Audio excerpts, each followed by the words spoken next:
خوش کون ہوا ہے سب سے زیادہ؟ ناظرین کرام لگ یوں ہی رہا ہے کہ سب سے زیادہ خوشی نواز شریف کے نہ آنے کی ہوگی تو میاں محمد شہباز شریف صاحب کو، کیونکہ ابھی تو انہوں نے ڈرائیوری سیکھی ہے، ڈرائیوری سیٹ پہ بیٹھے ہیں. اب ڈرائیوری جب بندہ کرنا شروع ہو جائے تو اس کا دل نہیں کرتا کہ ڈرائیوری سیٹ کو چھوڑ کر کنڈکٹری کرے. تو سب سے زیادہ خوشی تو میاں محمد شہباز شریف صاحب کو ہوئی ہوگی نواز شریف کے پاکستان نہ آنے کی. تو ناظرین کرام یوں نواز شریف صاحب اور جہانگیر خان ترین صاحب کا دروازہ ہمیشہ کے لیے بند ہو گیا سیاست میں. تو اس پہ رانا ثناء صاحب کہتے ہیں کہ یہ جو ہے یہ پارلیمنٹ کی توہین کی ہے. چیف جسٹس صاحب نے یا اعلیٰ عدلیہ نے پارلیمنٹ کے اندر انہوں نے مداخلت کی ہے. تو رانا صاحب یہ بھول گئے ہیں کہ آپ 100 موٹو ایکشن کا ہی نتیجہ تھے آپ کی جو حکومت بنی تھی. تب پارلیمنٹ کی توہین نہیں تھی. قاسم سوری نے رولنگ دی تھی کہ سائفر کے معاملے پہ کہ ہم یہ جو عدم اعتماد کی تحریک ہے اس کو ختم کرتے ہیں. لہٰذا خان صاحب نے پھر اسمبلی تحلیل کر دی تھی. اس کے بعد پھر 100 موٹو ایکشن لیا تھا چیف جسٹس آف پاکستان نے. اسی کی پیداوار تھے آپ. اس وقت فیصلہ درست تھا. آج توہین ہو گیا پارلیمنٹ کی. بیان دینے سے پہلے کم از کم اپنے گرے بیان میں جھانکنا ضروری ہوتا ہے کہ ہم جو بات کر رہے ہیں اس کے کیا ہم پاک صاف ہیں. آپ نے جب جنم لیا تو اسی کے ساتھ جنم لیا تھا آپ کی پارلیمنٹ نے، آپ کی حکومت نے. تو ناظرین کرام اب بات کو آگے بڑھاتے ہیں. صدر مملکت عارف علوی صاحب نے نگران وزیر اعظم کے نام نہ تجویز کرنے پر میاں شہباز شریف صاحب جو وزیر اعظم ہیں ابھی تک، تو راجہ ریاض صاحب جو برائے نام اپوزیشن لیڈر ہیں، دونوں کو خط لکھ دیا ہے کہ آپ تجویز کریں نگران وزیر اعظم کا نام. آئین کے مطابق 3 دن کے اندر اندر نگران وزیر اعظم کا نام تجویز کرنا ہوتا ہے وزیر اعظم اور اپوزیشن لیڈر نے. اس کی بھی ناظرین کرام میاں شہباز شریف صاحب کو بڑی مرچی لگی کہ انہوں نے کہا کہ یہ پڑھ لیں کم از کم صدر مملکت آئین کی کتاب کھول لیں پڑھ لیں کہ اس میں لکھا کیا ہے. لگتا ہے انہوں نے پڑھی نہیں ہے. 8 دن ٹوٹل ہوتا ہے. 3 دن ہمارے پاس ہوتا ہے وقت وزیر اعظم کے پاس اور اپوزیشن لیڈر کے پاس. اگر یہ فیصلہ نہیں کر سکتے تو 3 دن کے لیے پھر پارلیمنٹ کے پاس پارلیمانی کمیٹی کے پاس وقت ہوتا ہے. اس کے بعد 2 دن الیکشن کمیشن آف پاکستان کے پاس وقت ہوتا ہے. تو میری مصروفیات تھی، میں لاہور چلا گیا تھا. اپوزیشن لیڈر سے میری ملاقات نہ ہو سکی. آج کے دن انہوں نے کہا کہ ہم نام پہ اتفاق کر لیں گے. لیکن ناظرین کرام اندر کی بات میں آپ کو بار بار بتا چکا ہوں کہ ان کا اتفاق نہیں ہونا، کیونکہ پرچی راجہ ریاض صاحب کی جیب میں ہے اور نام کیا لکھا ہے وہ روشنائی کے بغیر لکھا ہوا ہے.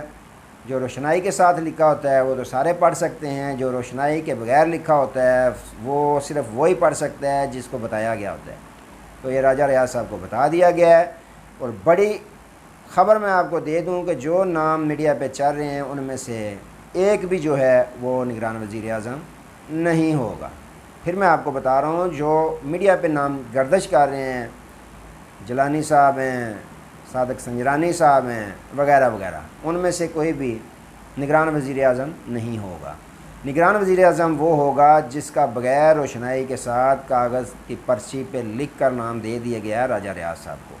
تو ناظرین اکرام یوں صدر مملکت صاحب نے بھی جھنجھوڑا 5000 وولٹ کا جھٹکا دے دیا میاں شہباز شریف صاحب کو، جس کی وجہ سے میاں شہباز شریف صاحب کو بڑی مرچی لگ گئی. تو ناظرین اکرام بات کرتے ہیں سابق وزیر اعظم عمران خان صاحب. سابق وزیر اعظم عمران خان صاحب اور ان کی پارٹی کے خلاف بہت بڑی سازش تیار کی جا رہی تھی، جو پہلے ہی پاکستان تحریک انصاف والوں نے اور چیئرمین پاکستان تحریک انصاف عمران خان صاحب نے بے نقاب کر دی. وہ سازش کیا تھی ناظرین اکرام؟ وہ سازش 9 مئی سے بھی بڑی سازش تھی پاکستان تحریک انصاف کے خلاف لوگوں کو کرنے کی، پاکستان تحریک انصاف کے ساتھ نفرت کرنے کی. وہ کیا سازش تھی؟ وہ سازش یہ تھی کہ 14 اگست کا دن آ رہا ہے، یوم آزادی کا دن آ رہا ہے. تو کرنا کیا تھا انہوں نے، پی ڈی ایم والوں نے، کہ پاکستان کے پرچم کی بے حرمتی کرنی تھی. میں نے پہلے بھی ویلاگ میں بتایا، جلانا تھا پاکستانی پرچم، پی ٹی آئی کے پرچم کو چومنا تھا، اونچا کرنا تھا، لہرانا تھا اور ساتھ ہی پاکستان کے پرچم کو جلانا تھا. اور مدعا کس پہ ڈالنا تھا؟ پاکستان تحریک انصاف پہ، کہ یہ پاکستان تحریک انصاف کے کارکنان ہیں جو پاکستان کا پرچم جلا رہے ہیں اور پی ٹی آئی کا پرچم بلند کر رہے ہیں۔ اس طرح اور پاکستان خلاف نعرے لگانے تھے، چہروں پہ نقاب ڈال کے شکل نظر نہ آئے، اور اس کا سارا الزام ٹھہرانا تھا پاکستان تحریک انصاف کے کارکنان پر اور پاکستان تحریک انصاف پارٹی پر، اور کچھ اس طرح کے کام کر کے پاکستانی قوم کو یہ بتانا تھا کہ دیکھیں یہ پاکستان سے محبت نہیں کرتے، صرف پاکستان تحریک انصاف سے محبت کرتے ہیں۔ پاکستان تحریک انصاف کا منشور ہی یہ ہے کہ پاکستان کے ساتھ محبت نہ کرو، صرف اپنی پارٹی کے ساتھ محبت کرو، اپنی پارٹی کو مضبوط کرو۔ تو ناظرین اکرام، چیئرمین کو اس چیز کا باقاعدہ پتہ چل چکا تھا، انہوں نے اسی لیے یہی وجہ تھی کہ جیل سے اپنا پیغام بھیجا، جس کو جنرل سیکرٹری پاکستان تحریک انصاف عمر ایوب صاحب نے باقاعدہ ویڈیو کلپ بنا کر جاری کیا کہ خان صاحب کا یہ کہنا ہے کہ پاکستانی پوری قوم نکلے، ہر شہر سے نکلے، ہر گاؤں سے نکلے، ہر گلی سے نکلے، ہر محلے سے نکلے، اور ان کے ہاتھ میں دو پرچم ہوں، ایک پاکستان کا عظیم پرچم ہو، ایک پاکستان تحریک انصاف کا پرچم ہو۔ دونوں پرچموں کو بلند رکھنا ہے، دونوں پرچموں دونوں پرچموں کو لہرانا ہے، دونوں پرچموں کے ساتھ محبت کرنی ہے۔ کیونکہ یہ ہمارا ملک پاکستان ہے، ہمارے ملک کا پرچم ہے، لہٰذا اس کی ہم عزت کرتے ہیں، اس کا ہم احترام کرتے ہیں۔ تو ناظرین اکرام، یوں خان صاحب نے بڑی سازش جو تھی پی ڈی ایم والوں نے بنائی ہوئی تھی، اس کا بھی ستیہ ناش کر دیا، اس سازش کو تہس ناش کر دیا۔ تو ناظرین اکرام دیکھیں، آج تک کے لیے تو یہی ہے، دوبارہ نئے موضوع کے ساتھ آپ کی خدمت میں حاضر ہوں گے، تب تک کے لیے اجازت دیجیے، اپنا بہت سارا خیال رکھیے اور اپنے اس چینل کا بھی۔ اللہ حافظ۔